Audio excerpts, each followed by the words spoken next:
साधना, उनकी तपस्या वंदनीय होती है। इसलिए हम शरीर को गौण कर देते हैं, उनके शरीर को नहीं देखते हैं, उनके चरण को देखते हैं, उनके चरण की रज अपने सिर माथे लगाते हैं।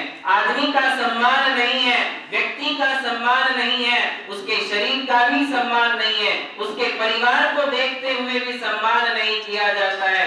जब भी सम्मान किया जाता है उसके गुणों को देख करके सम्मान किया जाता है, उसके स्वभाव को देख करके सम्मान किया जाता है।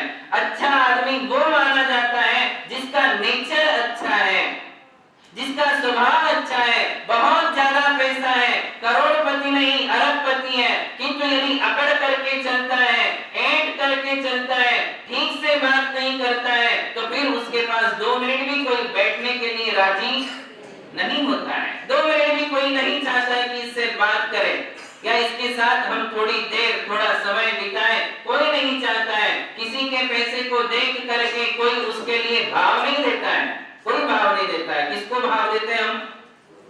गुणों को। पैसे को भाव देते हैं क्या? नहीं देते हैं। कोई किसी के पैसे को भाव नहीं देता, कोई किसी की सुंदरता को भाव नहीं देता। बहुत ज्यादा आदमी सुंदर है, दिखने में हैंडसम है, बहुत ही अच्छी पर्सनैलिटी है, किंतु यदि चिड़चिड़ करने वाला है तो फिर उसकी कोई इज्जत नहीं होती है। यदि बहुत ईगो करता है तो उसकी भी इज्जत नहीं होती है। जब भी इज्जत होगी तुम्हारी सुंदरता से नहीं, तुम्हारे अंदर की सुंदरता देखी जाएगी। अरे ये तो शरीर है, ये सुंदरता 2 दिन की है, 4 दिन की है।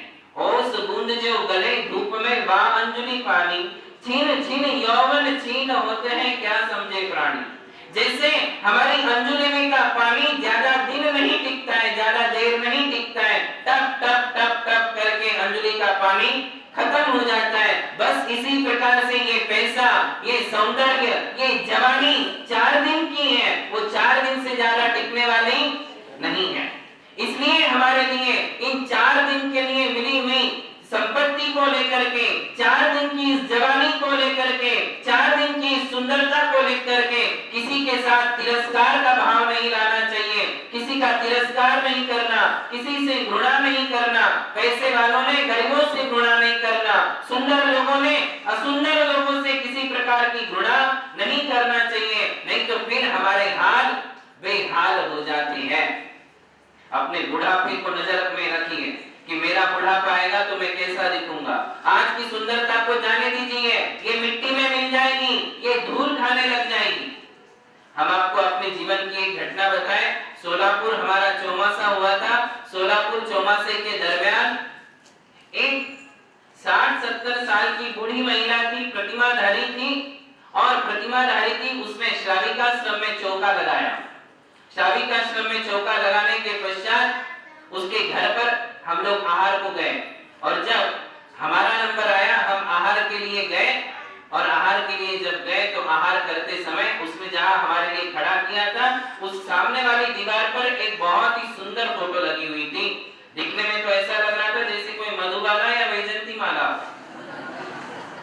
मैंने सोचा ये बूढ़ी महिला है, प्रतिमाधारी है, 60-70 साल की है, किसी एक्ट्रेस की फोटो लगाती है। भगवान का फोटो हो तो ठीक लगे, गुरु का फोटो लगाए तो ठीक लगे, समय शिखर का फोटो लगाए तो अच्छा लगे, किंतु इसने ये क्यों ऐसा फोटो लगा के रखा है। आहार में थोड़ा सा मन में आया, फिर सोचा कि बाद में पूछ लेंगे।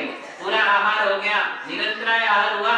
आहार होने के पश्चात जब वो बुढ़िया ने प्रणाम किया तो मैंने उनको कहा कि माता जी आपकी उम्र तो 60-70 साल की है, आप 7वीं प्रतिमा का पालन करते हो, मुझे एक बात का विकल्प सता रहा है। बोले क्या हुआ महाराज जी। मैंने कहा आपने भगवान की या गुरु की या किसी सिद्ध क्षेत्र की फोटो लगाने की बजाय ये किसकी फोटो लगा के रखी है, ये हीरोइन की फोटो क्यों लगाई है।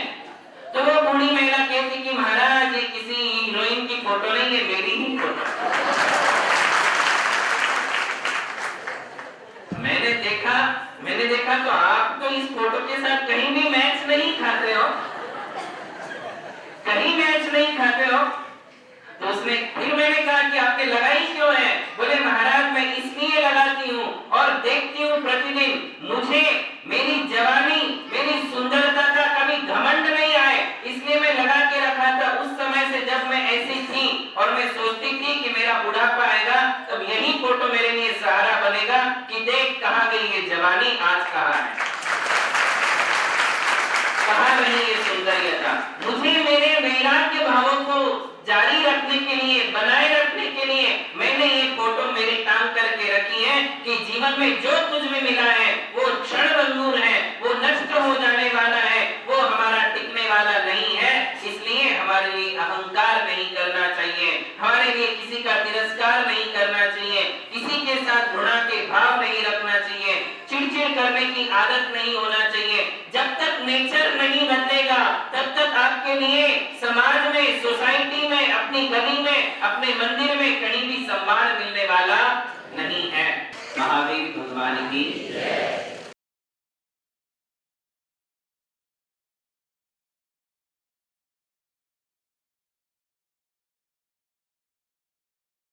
आज से हम देव दर्शन विधि प्रारंभ करेंगे।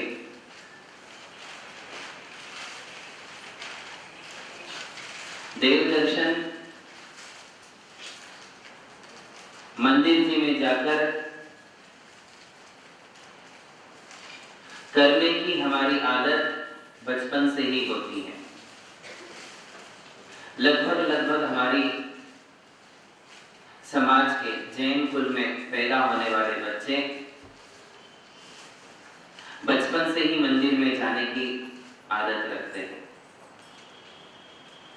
मंदिर में जाना, भगवान को ढोक देना, चावल चढ़ाना, गंधोदक लगाना, सिर पर चंदन लगाना और वापस घर आ जाना, ये लगभग सभी लोग जानते हैं।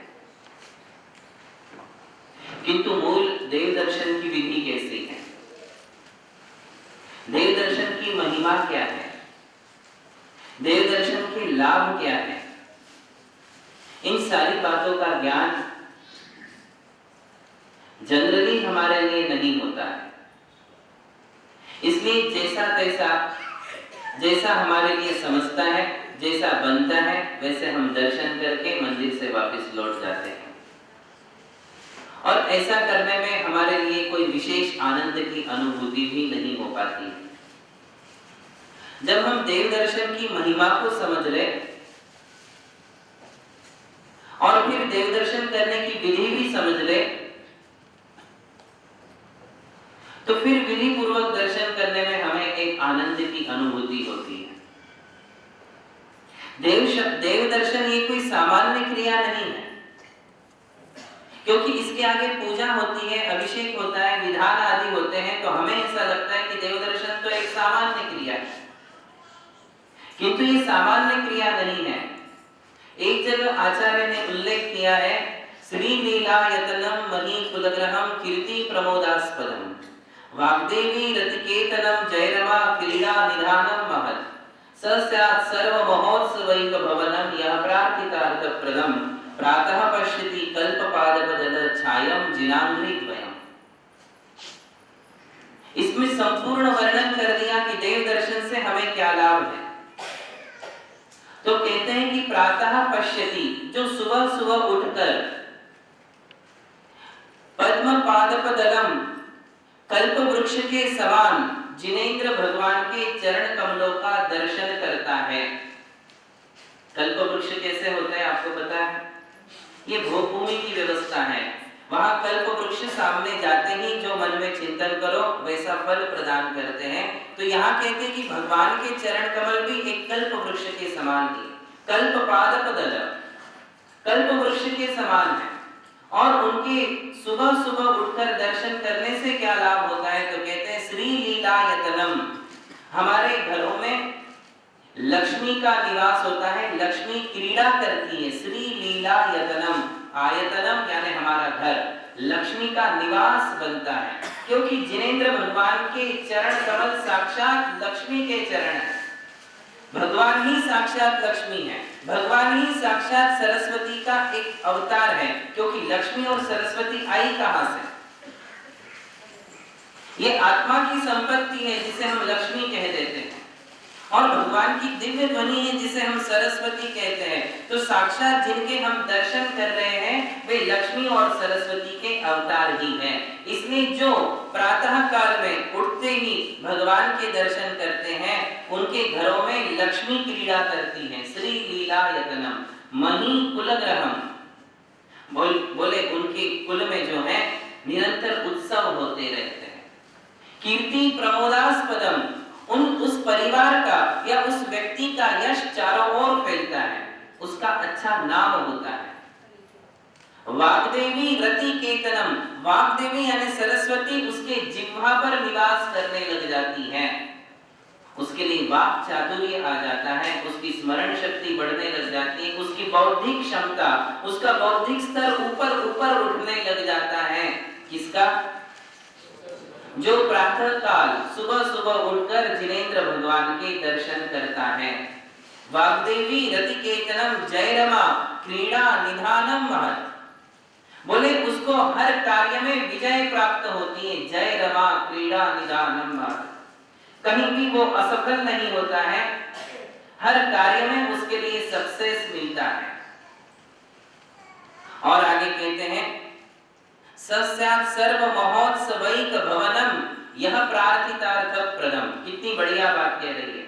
बोले जितने भी महोत्सव इस संसार में होते हैं, ये सारे महोत्सव उसके लिए प्राप्त होते हैं, वो महोत्सवों का प्राप्त होता है, उसके महोत्सव होने लग जाते हैं। जैसे हम भगवान का महोत्सव करते हैं, जैसे हम भगवान की पूजा करते हैं, भगवान का विधान करते हैं, भगवान का अभिषेक करते हैं, भगवान का गुणगान करते हैं, वैसे ही वो भी एक दिन इन महोत्सवों को प्राप्त होता है, वह आत्मा भी पूजनीय हो जाती है।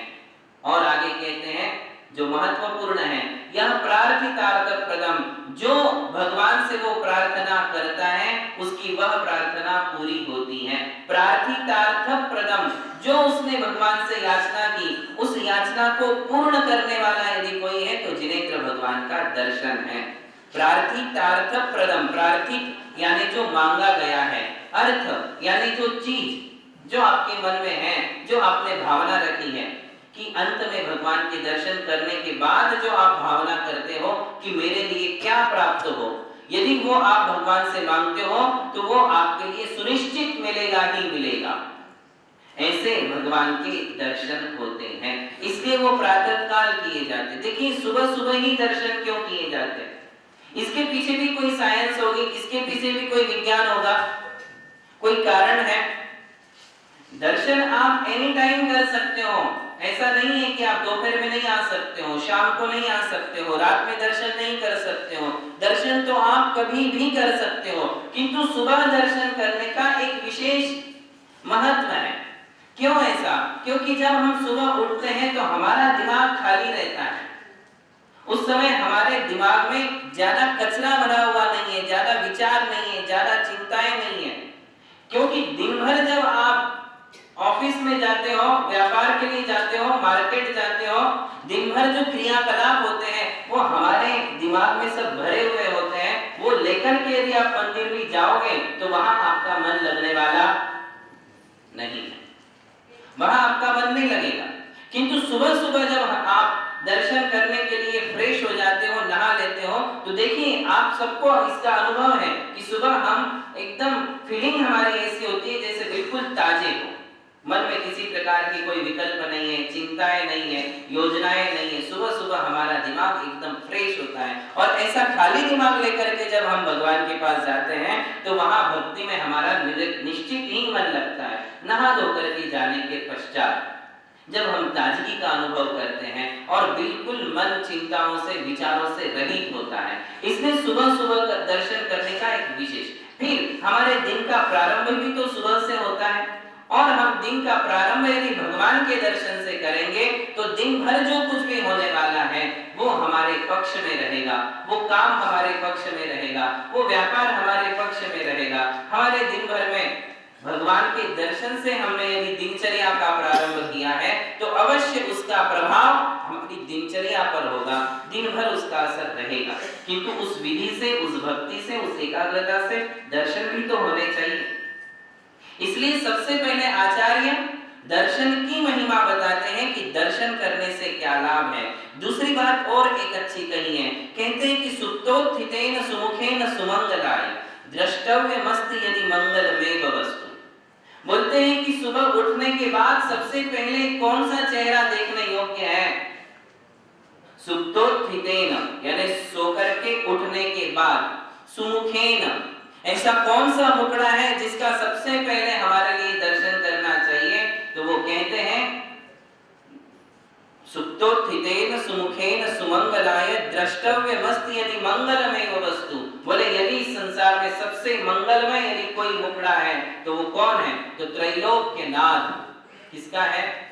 तीनों लोक के नाथ अरिहंत भगवान का चेहरा ही देखने लायक है। इसलिए आपको मैं बता दूं, एक समय था जब घरों में चैत्यालय होते थे। आज भी कई घरों में चैत्यालय होते थे, क्योंकि हम मंदिर में सीधे उठ करके जा नहीं सकते, मंदिर हमारे घर से बहुत दूर भी होते हैं। तो पहले ग्रह परंपरा, ग्रह चैत्यालयों की परंपरा थी कि सुबह उठते ही सबसे पहले हम भगवान के दर्शन कर ले। थोड़ा थोड़ा सभी लोग आगे आ जाए।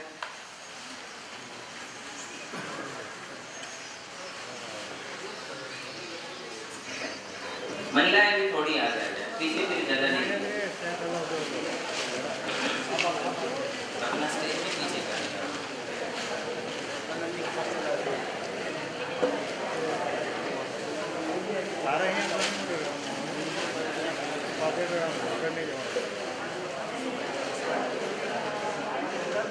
हेलो,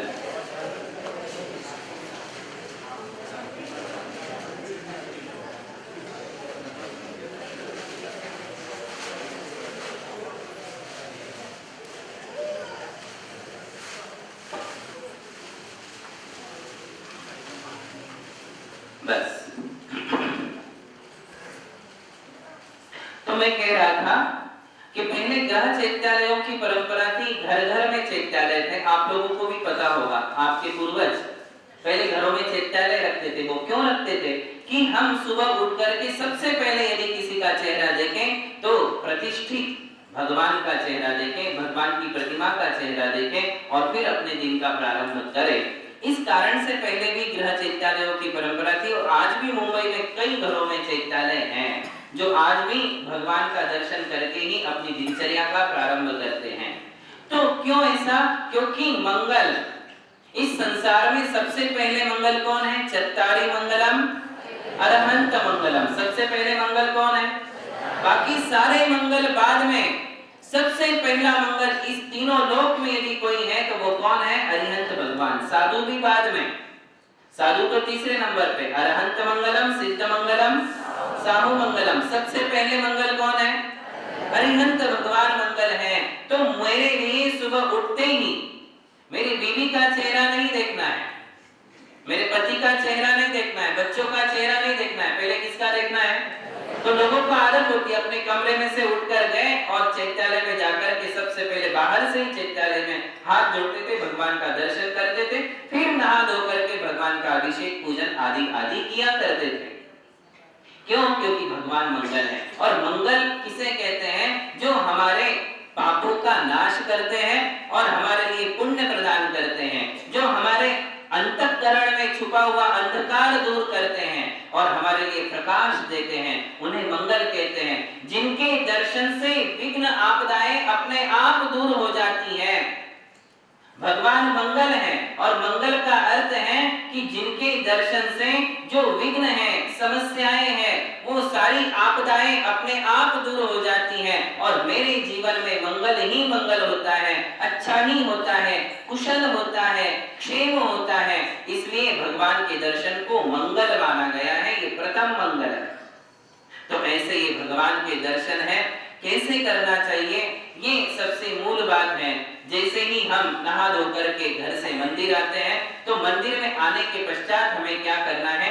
यहाँ से देव दर्शन विधि हम प्रारंभ करते हैं। सबसे पहले जब आप मंदिर आते हो तो हमारे लिए अपने हाथ और पांव बाहर ही धो लेना चाहिए, क्योंकि हम घर से मंदिर तक आए, कोई पैदल आता है, जूते चप्पल पहन करके आते हैं और अशुद्धियों से हम छू जाते हैं। इसलिए सबसे पहले मंदिर आने के बाद क्या करेंगे? अपने हाथ और पांव धोलें और हाथ पांव धोने के पश्चात यदि हमारे लिए मानस्तंभ मिलता है तो पहले हमारे लिए मानस्तंभ के दर्शन करना चाहिए। ये आप खार निवासियों का सौभाग्य है कि आपको प्रतिदिन मानस्तंभ के दर्शन। मानस्तंभ ये अनादि निधन चैत्यालय का एक स्वरूप है। समो शरण का स्वरूप मंदिर होता है और समो शरण में भी सर्वप्रथम किसके दर्शन होते हैं? मानस स्तंभ के। मानस स्तंभ, मान यानी ये दूसरी कषाय है, क्रोध मान। मान मान शब्द का अर्थ है हमारा घमंड, हमारा अहंकार, हमारा गर्व। स्तंभ यानी उस अहंकार को जो तोड़ देता है, जिसके दर्शन से हमारा अहंकार टूट जाता है, उसे कहते हैं मानस स्तंभ। बात समझ में आई? मानस स्तंभ जो होता है वो स्तंभ के आकार में खड़ा किया जाता है और उस पर मूलनायक प्रतिमाएं ही रखी जाती है। तीर्थंकर भगवान की चार दिशा में चार प्रतिमाएं होती है और उसके दर्शन करने से व्यक्ति का अहंकार टूटता है, टूटना चाहिए, टूटता है और टूटना चाहिए। अहंकार को बाहर ही छोड़कर फिर हमारे लिए मंदिर में प्रवेश करना है, अपनी सारी ईगो भूल करके। वो किसी भी बात का ईगो हो सकता है, पैसे को लेकर हो सकता है, सौंदर्य को लेकर हो सकता है, ज्ञान को लेकर के हो सकता है, अपनी किसी पोस्ट को लेकर के ईगो हो सकता है। वो ईगो छोड़कर हमें भगवान के पास जाना है। इसलिए पहले किसका दर्शन? मानस स्तंभ, मेरे मान को, मेरे घमंड को दूर करने वाला मानस स्तंभ, उसके दर्शन करके हमें ईगोलेस होना है। और फिर मानस स्तंभ की 3 परिक्रमा पहले लगाए, हाथ जोड़ करके मानस स्तंभ की 3 परिक्रमा लगाए और फिर बैठ करके एक नमस्कार मानस स्तंभ को करें। नमस्कार कैसे करते हैं वो आगे हम बताएंगे। नमस्कार करने के पश्चात हम मेन डोर के पास आए, मुख्य दरवाजे के पास मंदिर के, और मुख्य दरवाजे के पास आकर फिर देहली को प्रणाम करें। आजकल देहली नहीं होती है क्या देहली? आपके घरों में से भी देहली निकल गई और मंदिरों से में भी देहली निकल गई। देहली का मतलब होता है जो चौखट होती है। अब चौखट कहाँ होती है? अब तो तिखट होती है। चौखट का मतलब लकड़ी के जो 4 साइड बनती है, 2 खड़ी और 2 ऐसी आड़ी, नीचे और ऊपर, उसे चौखट कहते हैं। आज चौखट ही नहीं है। ये चौखट क्या चीज है? देहली क्या चीज है? देहली मर्यादा का प्रतीक होता है। किसका प्रतीक है? और आज देहली नहीं है, इसलिए मर्यादाएं भी नहीं है। देहली हमारी मर्यादाओं का प्रतीक था कि देहली को जब हम उल्लंघन करके जाते हैं तो एक अपने मन में संकल्प करके जाते हैं कि मैं अपने समाज की, अपने परिवार की, मेरे धर्म की मर्यादाओं का उल्लंघन बाहर जाकर के नहीं करूंगा। उसका एक प्रतीक था ये देहली। किंतु आज देहली नहीं है, इसलिए धर्म की मर्यादाएं भी आदमी के पास नहीं है, परिवार का डर नहीं है, समाज का डर नहीं है, बड़े बुजुर्गों का डर नहीं है और वो अनर्गल प्रवृत्ति करने लगा है। खैर ये विषय अलग है, अपनी बात अलग है। मंदिर में भी ये देहली होती है, वो देहली मंदिर में होना ही चाहिए और फिर उस देहली को हम सबसे पहले प्रणाम करें। देखिए मंदिर नवदेवताओं में से एक देवता है, महावीर भगवान की।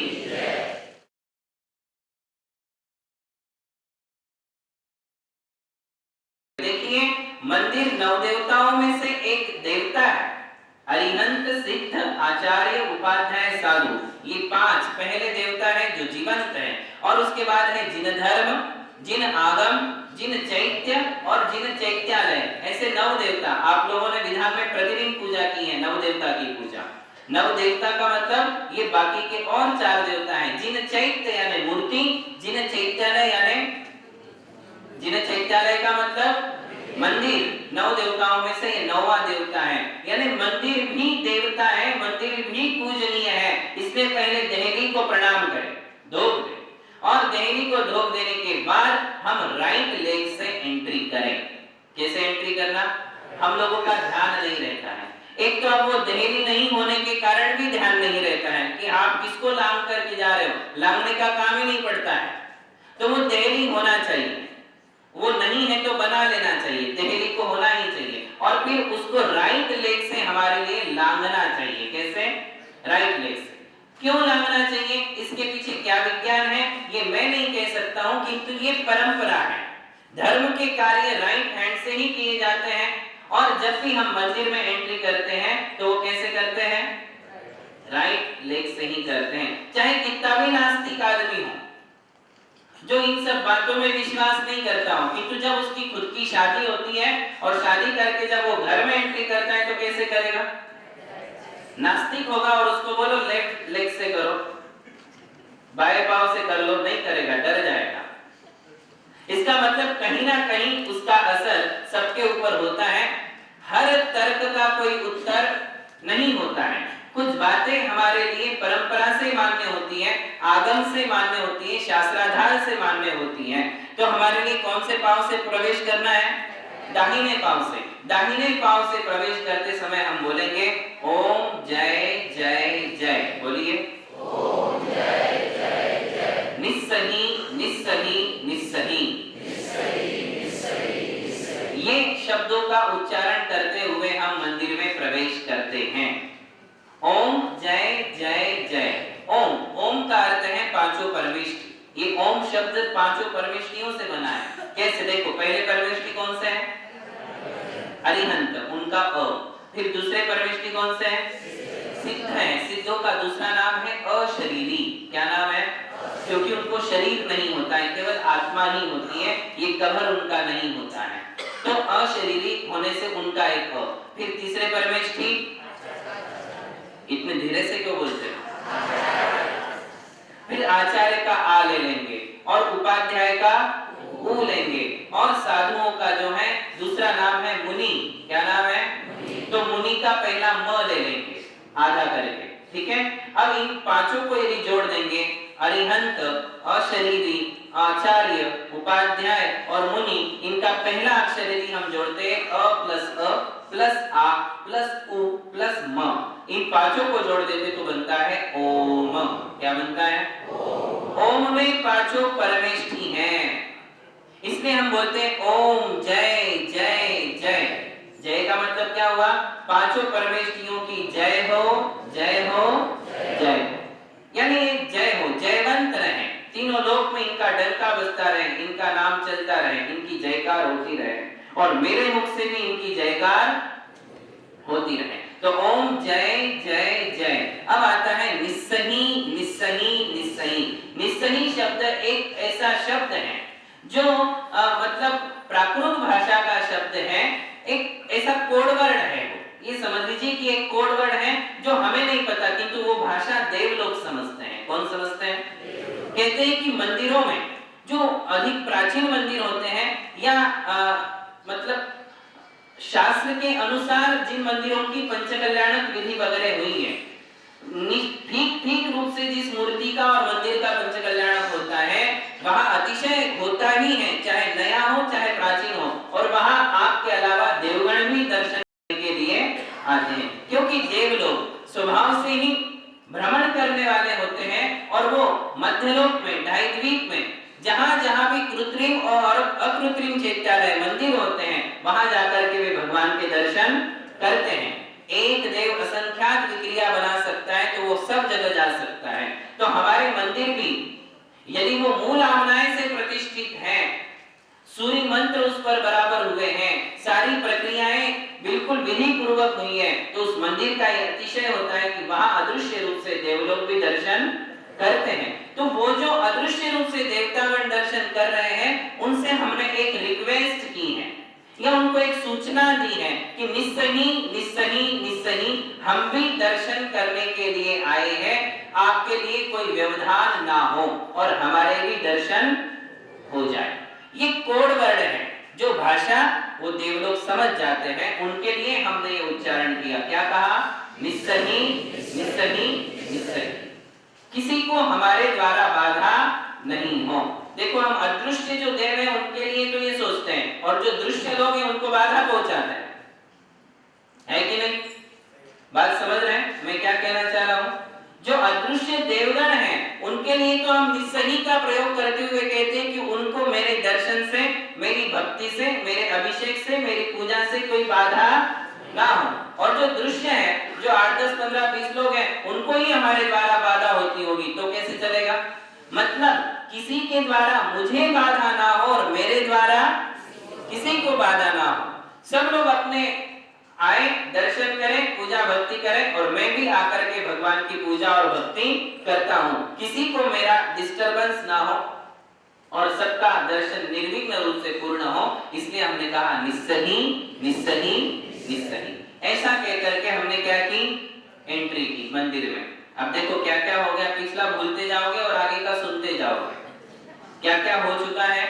सबसे पहली स्टेप, हमने भगवान के मंदिर के बाहर अपने हाथ और पांव धो लिए, फिर हमने मानस स्तंभ की 3 परिक्रमा लगा करके एक बार उसे नमस्कार किया, फिर हम मेन डोर के पास आए, देहली को हमने धोक दी, देहली को प्रणाम किया और प्रणाम करके राइट लेग से हमने मंदिर में एंट्री की। एंट्री करते समय हमने कहा ओम जय जय जय निस्सही निस्सही निस्सही। किसी किसी मंदिर में मुख्य दरवाजे के बाहर घंटा होता है और किसी मंदिर में मुख्य दरवाजे के अंदर घंटा होता है। तो बाहर यदि है तो बाहर 3 बार हम पहले घंटा बजाएंगे और अंदर है तो एंट्री करने के बाद हम 3 बार घंटा वादन करेंगे। कितनी बार? 3 बार घंटा बजाई जाएगी। ये घंटा क्या चीज है? तो देखिए समूह शरण में कहते हैं कि 12.5 करोड़ प्रकार के बाजे बजते हैं। कितने? 12.5 करोड़ प्रकार के 12.5 करोड़ बाजे बजते हैं आकाश में। जब भगवान समूह शरण में विराजमान होते हैं तो देवगणों के द्वारा देव ही बजाएंगे, देव दुंदुभी जिसे हम कहते हैं। तो वो कितने बाजे बजाते हैं? 12.5 करोड़। अब इतने बाजे तो अपने मंदिर में आ नहीं सकते, तो उन 12.5 करोड़ का प्रतिनिधित्व एक घंटा करता है। किसका? उन 12.5 करोड़ बाजों में से हमने घंटा चुन लिया, एक बाजा ले लिया उसमें से, और एक बाजे को बजा करके हम कल्पना करते कि देवों ने 12.5 करोड़ बजाए तो हम ये घंटा बजा करके क्यों बजाई जाती है? ये भगवान ने जो केवल ज्ञान प्राप्त किया है, भगवान ने ये जो अरिहंत अवस्था प्राप्त की है, वो अरिहंत अवस्था से हम प्रभावित हैं, हमें बहुत खुशी है, हम बहुत प्रसन्न हैं। जब हम लोग बहुत खुश होते हैं तो क्या करते हैं? म्यूजिक स्टार्ट कर देते हैं घर में, करते कि नहीं? बहुत ज्यादा खुश होते हैं तो हम चले जाते हैं ऐसी जगह जहाँ म्यूजिक चलता है, डांस चलता है, वहां जाकर के हम भी उनमें एंजॉय करने लग जाते हैं, क्योंकि मन में खुशी है। टेंशन होगा तो म्यूजिक याद आएगा। जब बहुत ज्यादा टेंशन मन में होता है तब हमारे म्यूजिक, बाजे, गाना, नाचना ये सब याद नहीं आता है, किंतु बहुत ज्यादा खुशी है। बच्चा यदि जन्मा है या बर्थडे है या एनिवर्सरी है या आपकी क्या आती है, और जो भी मतलब अच्छे अच्छे दिन आते हैं, जो आपसे फैमिली से रिलेशन रखते हैं, उस दिन आप बड़े खुश होते हो। और उस दिन यदि घर में है तो, नहीं तो बाहर जाकर के हम म्यूजिक से अपने आप को एंजॉय करते हैं। मतलब जब खुश होते हैं तब हम ध्वनि के पास जाते हैं, नृत्य और गान करते हैं। बस इसी प्रकार से भगवान ने अरिहंत पद प्राप्त किया है, केवल ज्ञान प्राप्त किया है, और इस बात की खुशी मुझे बहुत ज्यादा है। देवगण बहुत प्रसन्न होते हैं, खुश होते हैं, और उस खुशी में, उस भक्ति में वो 12.5 करोड़ बाजे बजाते हैं। हम भी वही भक्ति लेकर के आए, और पहले ही हमने कहा कि ओम जय जय जय, पांचों परमेश्वरी की जय हो जय हो जय हो। और इसी भक्ति के आवेश में हम कितनी बार घंटा बजाते हैं? 3 बार। घंटे की ध्वनि भी एक ऐसी ध्वनि है जो हमारी चिंताओं को दूर कर देती है। घंटे की ध्वनि मंगलमय मानी जाती है। देखिए कोई बाजा हमारे लिए थोड़ा सा चुभ सकता है, अच्छा नहीं लगता है, कोई कोई बाजे, कोई कोई ध्वनियां, कोई कोई आवाज हमारे लिए पसंद नहीं आती, किंतु घंटे की ध्वनि कोई ऐसा व्यक्ति नहीं हो जिसको चुभती हो, कभी नहीं चुभेगी आपके लिए। घंटा की ध्वनि जहां जितनी दूर तक जाती है वहां तक मंगलमय वातावरण हो जाता है। तो वो ध्वनि हमारी अंतरंग की लहरें, हमारी जो वाइब्रेशंस है, हमारी बॉडी के अंदर जितनी भी वाइब्रेशंस हैं, वो वाइब्रेशंस को प्यूरिफाइड करती हैं, प्योर कर देती हैं, शुद्ध करती हैं। हमारे अंतरंग में, मन में जो लहरें चल रही है, वो लहरें शुद्ध हो जाती हैं, विचारों को शुद्ध कर देती है, मस्तिष्क को परिष्कृत कर देती हैं। ऐसी एक घंटा की ध्वनि होती है। इसलिए हमने कितनी बार बजाया घंटा? मंदिर में एंट्री की, एंट्री के समय ओम जय जय जय निस्सही निस्सही निस्सही ऐसा कहते हुए अंदर गए और घंटे को 3 बार घंटा वादन किया। ये करने के पश्चात अब अगला स्टेप है कि हमारे लिए वेदी के थोड़ा नजदीक जाना है। जो भगवान की मूल वेदी है या गर्भालय है, उसके नजदीक नजदीक अपने को जाना है। हाथ जोड़ते हुए आप आगे जाओगे। अब आगे जाने के बाद क्या करना है? तो पुरुष वर्ग जो है, देखिए ये बात बड़ी महत्वपूर्ण है। पुरुष जो है वो भगवान के राइट हैंड साइड जाएंगे और महिलाएं जो है वो भगवान के लेफ्ट हैंड साइड जाएंगे। आगे आते हुए महिलाएं भगवान के बाएं हाथ की ओर और पुरुष भगवान के बिल्कुल सेम सिचुएशन जो आज यहाँ आप लोग बैठे हो। पहले उल्टा बैठते थे, अब सीधे हो गए सब। तो भगवान के लेफ्ट हैंड साइड जाएंगे महिलाएं और दाएं हाथ की ओर कौन आएंगे? पुरुष आकर के वहां खड़े होंगे। ऐसा क्यों? क्योंकि ऐसा भी एक पारंपरिक है या शास्त्राधार से ऐसा है। आप देख लीजिए अकृत्रिम चैत्यालयों का वर्णन जहां आता है अकृत्रिम शास्त्रों में, तो अकृत्रिम चैत्यालय में कहते हैं कि भगवान के यक्ष और यक्षिणी का स्थान कहाँ है? तो कहते हैं श्रीदेवी श्रुतदेवी सौवर्ण सनत कुमार जखाणम। ऐसा त्रिलोकसार और तिलोय पंडिती नाम के ग्रंथ में दोनों में एक गाथा मिलती है कि भगवान के लेफ्ट हैंड साइड में श्री देवी और श्रुत देवी इन दो यक्षिणियों की मूर्तियां होती हैं और राइट हैंड साइड में सर्वार्ण और सनत कुमार इन दो यक्षों की मूर्ति होती है। ऐसा वर्णन कौन से ग्रंथ में है? तिलोय पंडिती, जो आज से 2000 वर्ष पूर्व लिखा गया है।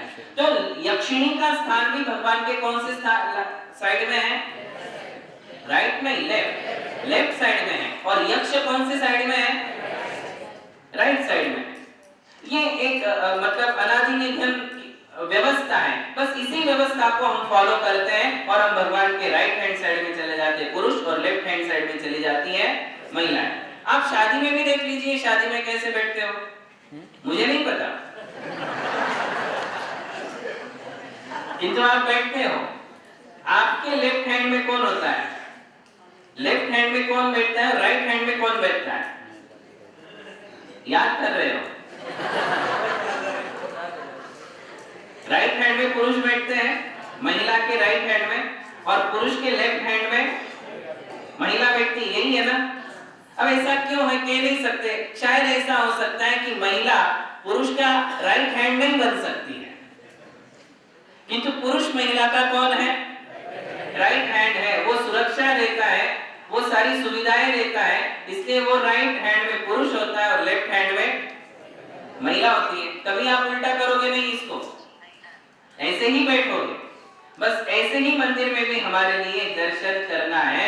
और राइट हैंड में आने के बाद, महिलाएं लेफ्ट हैंड में आने के बाद, अब सबसे पहले हम भगवान को 1, 2 सेकंड, 3 सेकंड, 5 सेकंड, 10 सेकंड भगवान के चेहरे को देखेंगे। सबसे पहले मंदिर में आने के बाद क्या करेंगे? घंटा वादन किया, घंटा वादन के बाद भगवान के सामने गए। अब भगवान का थोड़ा सा चेहरा देखिए। चेहरा देख करके यदि आप कुछ सोच सकते हो तो सोचिए कि कितना निरागस चेहरा है, कैसी भगवान की छवि है, कितनी वीतराग है, कितनी शुद्ध है, कितनी निर्विकार है। वस्त्र नहीं है, अलंकार नहीं है, वेपन्स नहीं है, लेडीज नहीं है, कितने शुद्ध हमारे भगवान हैं। ऐसा कुछ चिंतन मनन करते हुए ये 5 महीने में जो कुछ भी आपको मसाला मिलेगा उसमें से थोड़ा थोड़ा ले जाना और भगवान के सामने उसका चिंतन करना। तो ऐसा 2 मिनट के लिए, 1 मिनट के लिए आप खड़े रहेंगे, हाथ जोड़ के भगवान की छवि को निहारेंगे, है ना? निहारने के बाद अब आप करेंगे पहला पंचांग नमस्कार। क्या करेंगे? पहला पंचांग नमस्कार करना है। देखिए भगवान को नमस्कार कैसे किया जाता है ये अभी हम सीखेंगे। भगवान को नमस्कार जो किया जाता है उसे कहते हैं पंचांग नमस्कार। क्या कहेंगे? पंचांग नमस्कार। यानी शरीर में हमारे 8 अंग है। कितने अंग है? 8। देखिए ये एक सिर, ये एक अंग हुआ, छाती दूसरा अंग हुआ, दोनों हाथ ये 4 हो गए, पेट ये 5 हो गया, पीठ ये 6 हो गए और दोनों पांव कितने हो गए? 8 अंग हमारे शरीर में हैं। इसमें आप कई बार देखते हो साष्टांग प्रणाम, साष्टांग प्रणाम ऐसे लिखते भी हैं, बोलते भी हैं, बोलते ना, स अष्टांग 8 अंगों से प्रणाम ऐसा बोला जाता है। किंतु यहाँ कितने अंग चाहिए? कौन सा नमस्कार करना है भगवान को? पंचांग नमस्कार करना है। पंचांग नमस्कार में कौन से 5 अंग आएंगे? 8 अंगों में से कौन से 5 अंग लेना है वो आप सुनिए। देखो एक सिर होगा, दोनों हाथ होंगे और दोनों पांव होंगे। इसमें पेट का, छाती का और पीठ का कोई रोल नहीं है। यानी इन 5 अंगों को जमीन से टच करते हुए हमें प्रणाम पांचों अंग जमीन से टच होना चाहिए, इसलिए इसे पंचांग नमस्कार कहते हैं। नमस्कार जब हम करते हैं उस पोजीशन में ये पांचों अंग हमारे जमीन को टच होंगे। दोनों घुटने टच होना चाहिए, दोनों पांव के दोनों घुटने और दोनों हाथ के दोनों एल्बो, कोहनी, ये कोहनी स्पर्श होना चाहिए। सिर्फ इतना नहीं बल्कि यहाँ तक, ये जो है यहाँ तक के पार्ट भगवान के दर्शन के समय जमीन को टच होना ही चाहिए, वो पूरा नमस्कार माना जाता है, उसे पंचांग। अब ये कैसे किया जाएगा तो देखिए, इसके लिए एक आसन है, उसे कहते हैं गवासन। कौन सा आसन? गवासन। आप जो करते हो वो गवासन नहीं, वो घोड़ासन है जो आप घुटने पर करते हो। मूल प्रक्रिया जो है वो गवासन की है।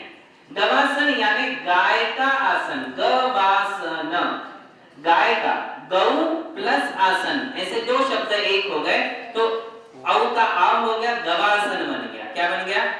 गवासन। गवासन यानी गाय का आसन। अब देखिए गाय कैसे बैठती है, गाय कैसे बैठती है तो वो बैठने की एक प्रक्रिया है, ये गवासन कहलाता है। ऐसा ऐसे जो बैठते हैं, आपने साधुओं को लगभग कई बार देखा होगा, साधुओं को प्रणाम करते हुए भी आप देखते हो मंदिरों में, या वो जब अपनी आचार्य वंदना या भक्ति या देव वंदना करते हैं तो गवासन में ही बैठते हैं। साधुओं का तो नियम ही है, वो गवासन में ही सारी क्रियाएं करते हैं। महावीर भगवान की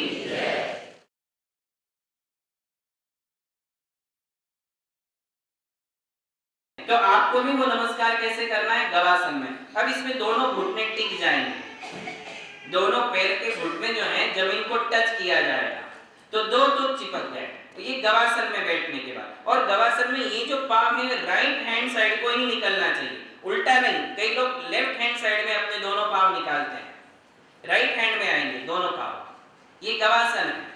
तो इस गवासन में बैठ करके फिर हमारे लिए बैठने के बाद दोनों हाथ छाती के पास ला करके जोड़ना। अब नमस्कार, पंचांग नमस्कार में क्या क्या करना पड़ता है देखिए। पंचांग नमस्कार में 3 आवर्त क्या करेंगे? शब्द परिचय करा रहा हूं, फिर आपको बताऊंगा। इसमें होते हैं 3 आवर्त, एक शिरोन्नति और फिर पूरे 5 अंगों को जमीन से स्पर्श करके नमस्कार करना। ये पूरी प्रक्रिया को पंचांग नमस्कार कहते हैं। क्या क्या चीजें आ गई? पहले तो गवासन, उसके बाद 3 आवर्त। देखिए आवर्त कैसे करते हैं, ये हाथों को हमने जोड़ दिया, आप जोड़िए, हाथ जोड़िए। अब इसको हमें आवर्त करना है तो हमारे हाथ जो है जुड़े हुए हाथ एंटी क्लॉकवाइज घुमेंगे, एंटी क्लॉकवाइज। इसे संस्कृत में कहते हैं दक्षिणावर्त। कैसे कहते हैं? दक्षिणावर्त। अब आप देखिए सामने वाले, इमेजिन करिए कि सामने घड़ी है, घड़ी के कांटे कैसे घूम रहे? ऐसे। तो आपको कैसे घुमाना है? Anti clockwise. हाथ जोड़िए और आपके सामने घड़ी का कांटा ऐसे चल रहा है तो आप कैसे घुमाओगे? ऐसे। ऐसे 3 बार घुमाना है, घुमाइए। हम तो आपकी तरफ मुंह किए हुए हैं तो हमसे उल्टा आप घुमाएंगे लेफ्ट साइड से। तो ये 3 बार ऐसे घुमाना, किंतु इस आवर्त में पूरे हाथ नहीं घुमाएंगे। कई लोग ऐसे